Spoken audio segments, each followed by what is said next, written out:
How's it going, everybody? I'm here to do a little review on this. This is a new tripod that I got the other day. This is the Neewer, and it's called, sorry, I have to refer to my notes for this one.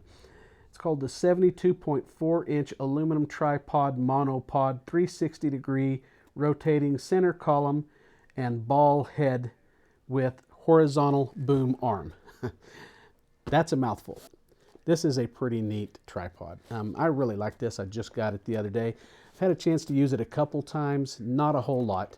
I'll get into some specifics before I start doing the review and everything, and we'll go from there. So hang on just a second and let me refer to my notes again, and I'll give you all the specifics on this. So closed, this tripod with the ball head in its fully upright position is 26.5 inches. If you take the ball head off, it's 22 3/4 inches. It has a max capacity of 33 pounds, so it'll handle a pretty big DSLR or video camera. It's not a fluid head, so I wouldn't use the video camera on this. The max height is 72.4 inches, so it's taller than I am when it's fully upright. That is 184 centimeters. Oh, by the way, the max weight is 15 kilograms, just in case you're in that era. The minimum height is 25.6 inches. Again, that's if you fold the ball down onto the ball head. The center column is 18.9 inches or 48 centimeters. It says the weight of it is 4.76 pounds, but I weighed it at 5 pounds, 9.2 ounces with the ball head on it. The ball head by itself weighs 13.3 ounces. So the ball head is pretty hefty itself. It's made of all aluminum, so the whole thing is made of aluminum. There's a couple little rubber parts to it and plastic parts. That's just for the grips and whatnot. So it's not like it's got a lot of plastic to it. All right, so let's get into it here. I'm going to scoot back a little bit so you can see a little bit more of this. So it does come with this nice carry case. It's got a shoulder strap to it. It's got the Velcro handle that you can put the two parts of it together. It does fit in here pretty tightly. I'm not gonna lie to you. I mean, you have to kind of try to get it in there. It's not gonna just pop in, zip it up, and you're good to go. No, it's gonna take you a couple tries to get it to go in right. So this is the tripod in its full entirety. Now again, this is it's all here. This isn't something that you want to stick in your backpack and go out on a little trek or something like that out in the woods. This thing has got a little bit of weight to it. I really like this thing though. I've been using it for a couple of product shoots that I do. I do a little video with them in a light box on a little rotating mirror device if that's what I think they need. Otherwise, I'll just take individual shots of them. But again, I do like this for that. It is also a monopod, so it's pretty neat. Let me show you how this works. This is how the legs come out, and they'll lock into the first position. You can push the switch, push the switch, and then they'll go up to the next position, and then lock. And then you can push the switch, and they'll go up to the tall, or flat, almost flat. It's not really flat, but so it's really got 4 positions: closed, first, second, and then all the way open in a way. So. But anyways, and you can see, I don't know if you saw that, but you can see it'll move. So anyways, you can tell by the lock on it there that this is the monopod thing here. So this by itself is 16.5 inches. And again, this is just one of the standard legs, so it will completely deploy out to about 53 inches tall. And of course you put the ball head on there. You screw the ball head onto that. That is a 3/8 inch. Just to let you know, on Amazon, this sold for $14.99. So $114.99. And again, this is a pretty heavy duty tripod. They do have these legs here. I don't know if you can see that very good, but I'm sorry, the feet. So this has the feet that will unscrew. You can get a spike and put it in there. I believe that's about a 3/8 inch bolt that will go in there. So if you have a spike, now I've never used a spike on any of my tripods. So if you're going into some treacherous areas or whatever, again, that's entirely up to you. Now I'm going to show you a couple of the special features about this tripod. So one is it has this. This is a little 3/8 inch port screw where you can screw in something like a mount for a monitor. So if you wanted to have a monitor or something like that that you could mount on there so you can see what's going on with your video or your pictures or whatever, then you can do that. I do that. I use one that has a bracket that comes out. I put my phone on it. That way when I'm taking the videos and the still pictures of a product that I'm doing a review on, then I can use the phone as the shutter button instead of touching the phone and causing vibration in the tripod and everything. So what I'm going to show you now is the neat part to it. So this ball head is really heavy duty. Let me take this off there so I've got a little bit more room. This ball head is really neat. It's so neat I actually ordered another one to use on a slider that I've got. So that tells you anything. So this is the standard, what is it, or arco Swiss, whatever, mount plate. It has the little screw on the bottom of it to screw it into, 1/4 inch. It's got little rubber pads all around it so you can mount your camera on there comfortably and not worry about it getting all scratched up or anything like that. So this ball head has 2 levels on it. So that is on the plate release screw, and then there is another one on the plate mount bracket. So you're going to be able to tell when this thing is upright, flat, blah, blah, blah, all that kind of good stuff. Now this is another neat part about this. It does have 2 lockdown nuts for the ball. So this will go to 90 degrees. As you can see, it goes 90 degrees. And that ball, with one of those tightened, will not move. It's locked down. With 2 of them, it ain't going anywhere. You can loosen either one. There you go. So that's the way this thing works.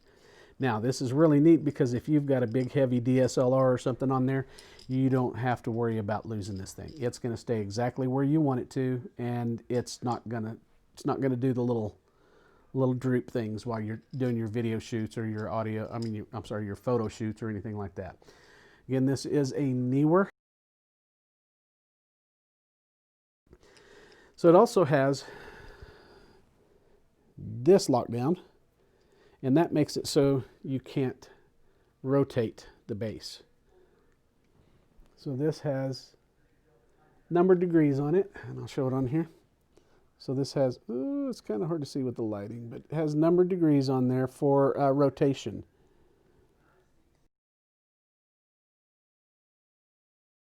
So it'll tell you, how much you've turned, how many degrees you've turned the base. I don't know why that would be important to anybody, to be honest with you. You turn it to where you need it to. How much you've turned it doesn't really make a difference unless you're doing stargazing or something like that. So I think it's kind of silly to have one on a video photo, especially not a video, but a photo ball head, but whatever. That's what these companies do. It's a selling thing. So the next part of this is this right here. So you've got your center pylon or your center post, whatever you want to call it. You've got a nut right there. You loosen that, and that will come up and go down. So that is fully extended. And then you can tighten that down, and of course it'll stay in position. So then you've got the ball head on top of here, and then you've got that. Now this is another little part. If you loosen this again, there's a little button in the bottom of this, and I'll show it to you real quick. That red button right there. You push that red button, and it goes up one more time. And that time it goes up into the aluminum, the red piece that you see right here, that's all aluminum. You loosen this one down, there's where you get your boom. Now this boom has incremental adjustments on it, and you need to tighten this down to get everything nice and steady. But it has incremental adjustments on it so that you can tell what degree it's bent over at or whatever. The bad thing about that is if you get it between one of those incremental adjustments, you can tighten it down and it'll stay a little bit, but if you put any tension on it whatsoever, it may slip down into that next tension joint and cause it to kind of jumble. So, and then it'll be loose. You'll have to retighten it down in that, because it's almost like it's a little island in a valley. So you pretty much have to get it in one of those little niches or it's going to cause issues. Now here again, I will show you this. Even the base of the tripod has a little level on it. So you can tell in several different ways that you are level on this thing. So level your base first, of course, and then level your ball head, and then level your camera head. So that's the way it's going to work it all. So anyways, here's your boom head. Now you can make this longer and shorter as needed. Now the only thing is, once you put a camera on here, once you put a little bit of weight on there, this thing doesn't slide as smoothly. You can see it's got little grab points in it. So it's not made for, you know, like a gimbal or a slide on a camera, a video slide or something like that. It's not made for that. It's pretty much just to get it to the length you need it to, tighten it down, good to go. This does have the coupler in there that kind of crimps down on the whole tube. It's not just a screw that goes into it, so you won't notice any pits or anything from that. Another neat thing about this is that it does pivot. So if you want to do a pan, you've got your camera where you need it, you want to pan around the room kind of, you can do a nice slow pan to that. Now it's not a fluid head again. This isn't fluid, but it does move very smoothly. So you can use it for that. So it does have some resistance to it on its own. And it feels good, to be honest with you. It feels real good. So one of the other things this does have is a little ring.